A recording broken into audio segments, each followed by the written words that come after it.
2 दिवसीय दौरे पर गुजरात पहुंचे पीएम मोदी ने सोमवार को जामनगर और अहमदाबाद में कई परियोजनाओं का शिलान्यास किया, साथ ही जनसभाओं को भी संबोधित किया।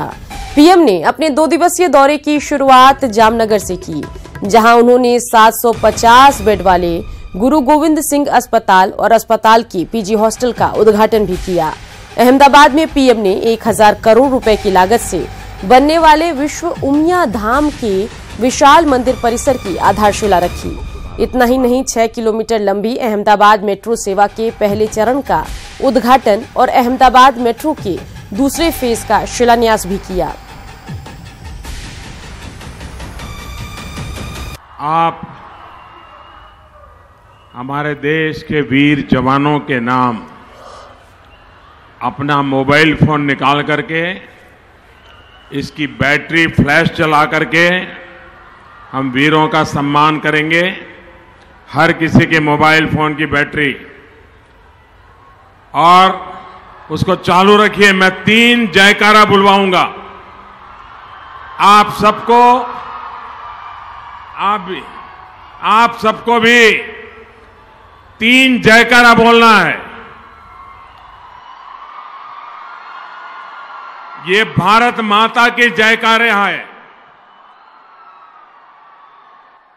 पराक्रमी भारत के लिए भारत माता की, विजयी भारत के लिए भारत माता की, देश के वीर जवानों के लिए भारत माता की। 2014 में आपने सही नियत वाली एक मजबूत सरकार के पक्ष में मत दिया था। उसी का परिणाम आज देश, हमारा गरीब और मध्यम वर्ग का परिवार उसका फायदा उठा रहा है। उसको जिंदगी में नई आशा पैदा हुई। राष्ट्रहित में, जनहित में बड़े से बड़ा फैसला लेना हो और कड़े से कड़ा फैसला लेना हो, हम पीछे नहीं रहते। आपको हमारे देश की सेना पर भरोसा है, उनकी बातों पर भरोसा है, वो जो कहते हैं उस पर आप विश्वास करते हैं। सेना जो कहे उस पर मुझे विश्वास करना चाहिए, सेना जो कहे उसको मुझे मानना चाहिए। लेकिन कुछ लोग हैं जिनको सेना की बात भी पसंद नहीं थी। अरे मोदी की बात मत मानो भाई, मैं नहीं कहता हूं मेरी बात मानो, कम से कम सेना पर तो अविश्वास मत करो। उनके पराक्रम पर तो दाग मत लगाओ। वो जान की बाजी लगा करके खेलता है, वो देश के लिए मर मिटने के लिए निकलता है और सफल होकर के आता है तो आपकी नींद हराम हो जा रही है। और मान लीजिए ये हमारे सेना के लोग गए थे और मान लीजिए वहां कुछ हमारी योजना के हिसाब से ना हुआ होता और कुछ उल्टा हो गया होता, तो ये लोग क्या करते? क्या करते मुझे बताइए? किसका इस्तीफा मांगते हैं? किसका इस्तीफा मांगते हैं? अहमदाबाद में जनसभा को संबोधित करते हुए पीएम मोदी जमकर विपक्ष पर बरसे और एयर स्ट्राइक के सबूत मांगने वालों पर निशाना साधा। बीजेपी के राष्ट्रीय अध्यक्ष अमित शाह आज गोड्डा दौरे पर आएंगे। अमित शाह संथाल परगना के 3 लोकसभा सीट दुमका, गोड्डा और राजमहल के शक्ति केंद्र के कार्यकर्ताओं से सीधा संवाद करेंगे, जिसमें वे संथाल के 3 लोकसभा सीटों समेत राज्य की सभी 14 सीटों पर जीत को लेकर कार्यकर्ताओं में नया जोश भरेंगे। बीजेपी अध्यक्ष अमित शाह का आज गोड्डा दौरा। झारखंड में लोकसभा चुनाव का करेंगे शंखनाद। मिशन 2019 को लेकर कार्यकर्ताओं में भरेंगे जोश। बीजेपी के राष्ट्रीय अध्यक्ष आज गोड्डा के दौरे पर रहे, जहां वे संथाल परगना के दुमका, गोड्डा और राजमहल के शक्ति केंद्र के कार्यकर्ताओं से सीधा संवाद करेंगे। सम्मेलन में राष्ट्रीय अध्यक्ष शक्ति केंद्र के एक एक कार्यकर्ता और पार्टी पदाधिकारियों को उत्साहित कर जीत का मंत्र देंगे। माननीय राष्ट्रीय अध्यक्ष झारखंड में संबोधन करने वाले हैं और इस कार्यकर्ता सम्मेलन से झारखंड संथाल परगना का दिशा और दशा निश्चित रूप से तय होना है। 3 लोकसभा क्षेत्र है, राजमहल, गोड्डा और दुमका, जिसके कार्यकर्ताओं से सीधा संवाद उनका होगा और संगठन को लेकर ये पूरी तरह से जो है वो संगठन को लेकर के ये दौरा है और यहाँ उनका आगमन है। कार्यकर्ताओं में जो उत्साह है, जो जोश है, वो देखने लायक है। वहीं अमित शाह कई योजनाओं का शिलान्यास और उद्घाटन भी करेंगे। अमित शाह देवघर मधुपुर में पाइपलाइन से गैस सप्लाई योजना का शिलान्यास करेंगे। साथ ही देवपुर और मधुपुर के अलावा महागमा से दिग्गी तक 4 लेन सड़क का भी शिलान्यास किया जाएगा। पंचायत से ऊपर के, पंचायत और पंचायत के ऊपर के जो दायित्ववान कार्यकर्ता है, ऐसे सभी कार्यकर्ताओं को अपेक्षित रखा गया है।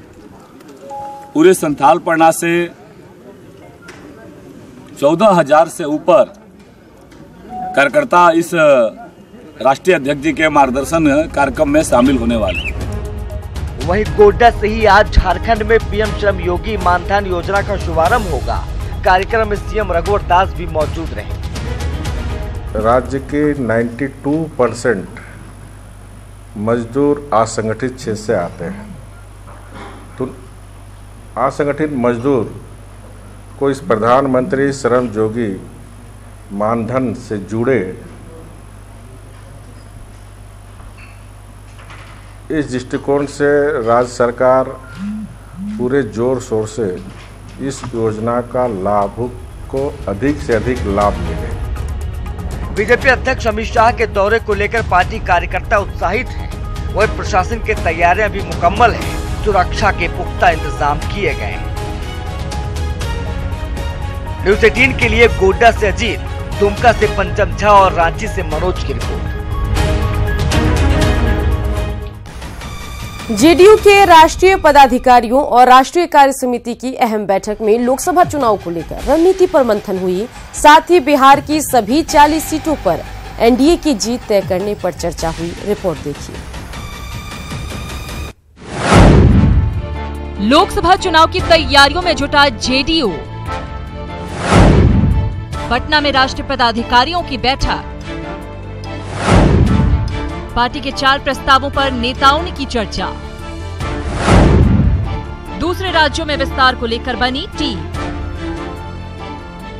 लोकसभा चुनाव जैसे जैसे करीब आ रहा है, राजनीतिक दलों के बीच सरगर्मियां तेज होती जा रही हैं। जेडीयू ने भी चुनाव की तैयारियों को लेकर पटना में एक अहम बैठक की। जेडीयू के राष्ट्रीय पदाधिकारियों की ये बैठक 7 सर्कुलर रूप में हुई, जिसकी अध्यक्षता पार्टी अध्यक्ष नीतीश कुमार ने की। बैठक में प्रदेश अध्यक्ष समेत राष्ट्रीय पदाधिकारी शामिल हुए। जेडीयू के राष्ट्रीय महासचिव केसी त्यागी ने बताया कि पार्टी ने 4 प्रस्ताव रखा, जिस पर चर्चा की गई। 3 राजनीतिक प्रस्ताव पास हुए, 4 राजनीतिक प्रस्ताव पास हुए, माफ करना, एक चौथा बाद में भी आया। एक को श्री आरसीपी सिंह जी ने, एक को श्री प्रशांत किशोर जी ने, एक को मैंने रखा। राष्ट्रीय पदाधिकारियों की इस बैठक में दूसरे राज्यों में पार्टी की भूमिका और विस्तार को लेकर चर्चा की गई। इसको लेकर पार्टी ने 3 लोगों की टीम बनाई है, जिसमें प्रशांत किशोर, केसी त्यागी और आरसीपी सिंह को शामिल किया गया है। मुख्य रूप से उत्तर प्रदेश, राजस्थान, मध्य प्रदेश और छत्तीसगढ़ में पार्टी चुनाव लड़ने पर विचार करेगी। ने सभी राज्यों की इकाइयों से सुझाव मांगे। बिहार से बाहर भी पार्टी के चुनाव लड़ने की क्या संभावनाएं हो सकती हैं। उन्होंने श्री आरसीपी सिंह, श्री प्रशांत किशोर और मुझको लेकर के 3 लोगों की एक कमेटी का गठन किया है। राष्ट्रीय पदाधिकारियों की बैठक में दूसरे कई मुद्दों पर भी चर्चा की गई, जिसमें ये तय हुआ कि धारा 370 अयोध्या विवाद पर पार्टी अपने पुराने स्टैंड पर कायम रहेगी। वहीं 13 पॉइंट रोस्टर को लेकर जेडीयू ने केंद्र से पुराना रोस्टर लागू करने की मांग की है। विंग कमांडर अभिनंदन की रिहाई को लेकर केंद्र की प्रशंसा की गई। साथ ही जॉर्ज फर्नांडिस की याद में नेताओं ने मौन भी रखा। पार्टी का स्पष्ट मत है, आर्टिकल 370 को रखा जाए। इसमें की गई कोई भी छेड़छाड़ देश की एकता और अखंडता के लिए घातक। कार्य समिति में निर्णय लिए हैं, केंद्र सरकार से मांग कर रहे हैं कि चूंकि आपको हाउस सेशन में नहीं है तो तत्काल जो रोस्टर का पुराना सिस्टम था 200 पॉइंट वाला, उसको लागू करने के लिए ऑर्डिनेंस लाया जाए। विपक्षी दलों के महागठबंधन के ऐलान के बाद जेडीयू कोई कोर कसर नहीं छोड़ना चाहता।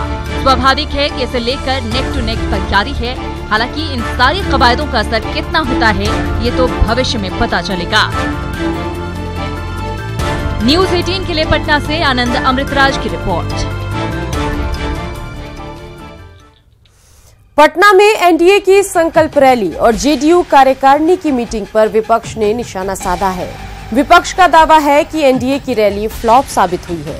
आखिर क्या है पक्ष और विपक्ष के दावों की हकीकत, जानते हैं इस रिपोर्ट के जरिए।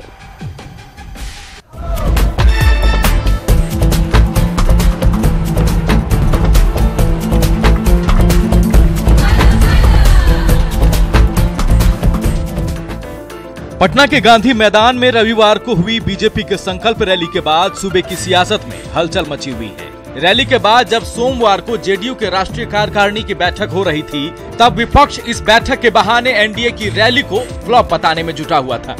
आरजेडी ने कहा कि रैली में कम भीड़ आने की वजह से जेडीयू ने फौरन आत्ममंथन के लिए बैठक बुलाई है। वहीं कांग्रेस ने भी एनडीए की रैली को फ्लॉप बताया। कल का जो उनका संकल्प रैली था, उसके बाद आज अचानक जो है कार्यकारिणी का बैठक जेडीयू और माननीय नीतीश कुमार जी रखने का काम किया है।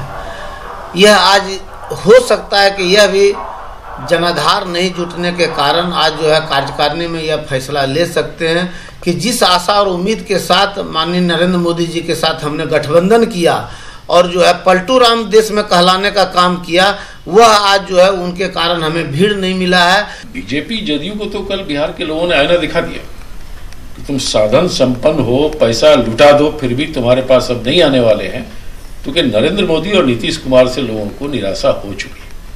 तो वो कार्यकारिणी बुलाएं, सम्मेलन करें, जो करें, चुनाव लड़ें, औपचारिकता में कुछ भी करना करते रहे।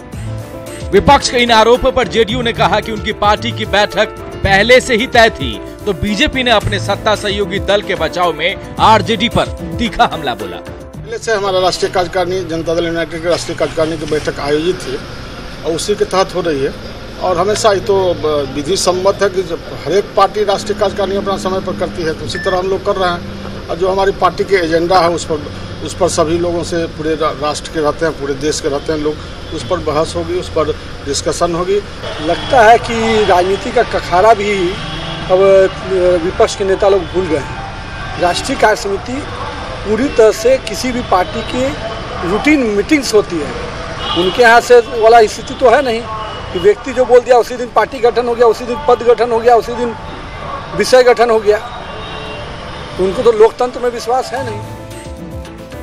बहरहाल पिछले 3 फरवरी को इसी गांधी मैदान में हुई कांग्रेस की रैली में ज्यादा भीड़ थी, या फिर कल यानी 3 मार्च को गांधी मैदान में हुई एनडीए की रैली में ज्यादा लोग आए थे। ये जानने के लिए जरा इन 2 तस्वीरों को देखिए। एक तरफ कांग्रेस की जन आकांक्षा रैली है तो दूसरी तरफ बीजेपी की संकल्प रैली है। दोनों रैलियों में जुटी भीड़ भी आपके सामने है।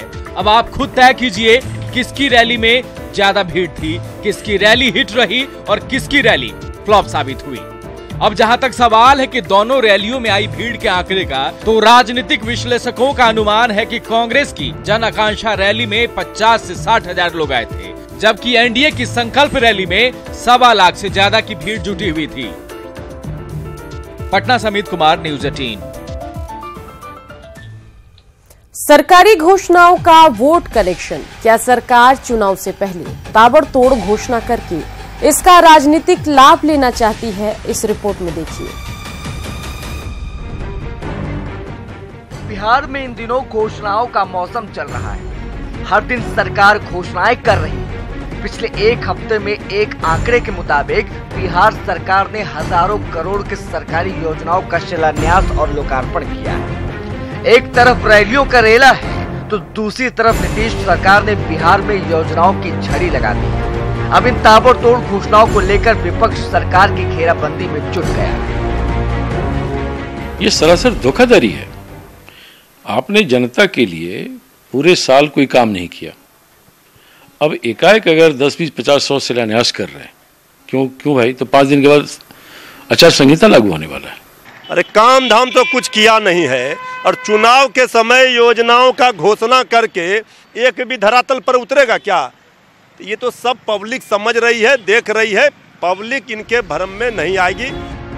सीएम नीतीश कुमार ने जो बड़ी घोषणाएं की हैं, उनमें सिर्फ गृह जिले नालंदा में मुख्यमंत्री ने 325 योजनाओं का शिलान्यास और 33 योजनाओं का उद्घाटन किया है। विरोधियों का आरोप है कि चुनावी फायदे के लिए सरकार घोषणाएं कर रही है, जबकि सत्ताधारी दल के नेताओं की माने तो विकास की वजह से विपक्ष की बेचैनी बढ़ गई है। सरकार स्वतंत्र है, एक इलेक्टेड गवर्नमेंट है और हम वेलफेयर स्टेट में हैं, कल्याणकारी राज्य में हैं। हम लोगों के कल्याण के लिए कोई भी सरकार काज वो करती ही रहेगी। तो इसको इस नजरिए से देखना हमको लगता है वो गलत है। ये बात सही है कि सरकार की इन ताबड़तोड़ घोषणाओं की असली वजह चुनाव और आचार संहिता ही है, क्योंकि सभी जानते हैं कि अगले ही कुछ दिनों में लोकसभा चुनाव की तारीखों का ऐलान हो जाएगा। न्यूज़ 18 बिहार के लिए पटना से अमित सिंह।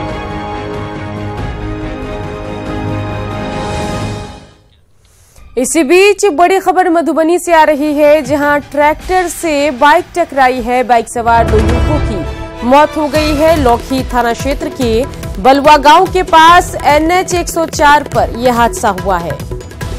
बड़ी खबर मधुबनी से आपको बता रहे हैं, जहां ट्रैक्टर से बाइक टकराई है। हादसे में बाइक सवार 2 युवकों की मौत हो गई। लौखी थाना क्षेत्र के बलुआ गांव के पास NH 104 पर हादसा हुआ। गिरिडीह शहर के झंडा मैदान में जेएमएम का 46वां स्थापना दिवस समारोह मनाया गया, जिसमें पार्टी के कार्यकारी अध्यक्ष हेमंत सोरेन ने शिरकत की। इस दौरान उन्होंने कहा कि राज्य में मतों के बिखराव को रोकने के लिए महागठबंधन होना जरूरी है। महागठबंधन नहीं होने पर पार्टी निर्णय लेगी कि वो कितने सीटों पर चुनाव लड़ेगी। हमारी प्रयास है कि वोट बिखराव ना हो, इसके लिए हम प्रयासरत है कि गठबंधन महागठबंधन बने, चाहे वो महागठबंधन का रूप हो या गठबंधन का रूप। महागठबंधन नहीं होता है तो फिर ऐसा थोड़ी है कि हम लोग तैयार नहीं रहते हैं या चुनाव नहीं लड़ते हैं। तो पिछले बार गठबंधन नहीं हुआ था, विधानसभा लड़ा था हम लोगों ने। सरायकेला पहुंचे झामुमो सुप्रीमो शिबू सोरेन ने कहा कि अभी गठबंधन का फॉर्मूला तय नहीं किया गया है। उन्होंने कहा कि अगले 2-3 दिनों में स्थिति साफ हो जाएगी।